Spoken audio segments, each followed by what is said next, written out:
of a contract that's not friendly for a long period of time, Calvin Johnson, and the saga continues. Look, March 9th is when free agency begins. The speculation that he's holding out so that they cut him and then he can go play for another team might still be one of the realistic possibilities. What's the latest with that? I mean, you've been kind of on it all week talking about it. My gut is he's going to retire, but that's my gut, and I understand what him and his agents are doing right now. I mean, his agent's the same as Brett Favre's, so they've been through this retirement game. I think if nothing is announced by March 9th, I think the Lions have no choice but to cut him.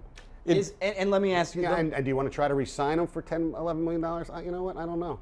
I'm gonna ask you: is it a bad thing if he goes and plays somewhere else? Does that tarnish his reputation? I think it does. And in dealing with Calvin, he's always struck me as a stand-up guy. Right, that's why I think he's going to retire. And I agree. Who doesn't deal with any of the kind of politics or shenanigans of it. Of if he wanted to go somewhere, he would just walk in and say, you know what, I want to go play somewhere else. Let me go and let me do what I need to do. He doesn't strike me as a guy who's going to play that game and say, all right, well, you cut me, and the Lions take the fall for that, and then he comes out looking like the good guy.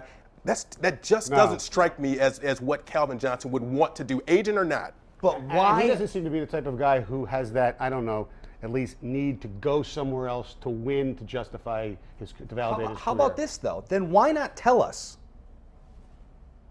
Because maybe it's a game. I don't know. But why play a game if this guy's a stand-up guy who wants to do everything right and wants to? I think he's.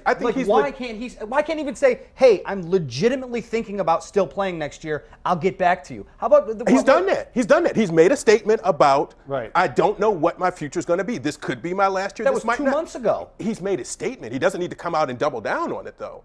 That's what drives us is the speculation about what's going to happen. And the argument is, does he owe it to the Lions to make that decision before March 9th? If he's the stand-up guy that you guys are portraying him as, I think he does. And you say, this is my plan. Right. This is what I want to do. Give me until March 3rd to make up my mind. But he can give him the March 9th at the deadline is fine with me. For all we know, he could be in Bora Bora right now, sipping on umbrella drinks and not thinking one iota about the Lions right now. I don't know, man.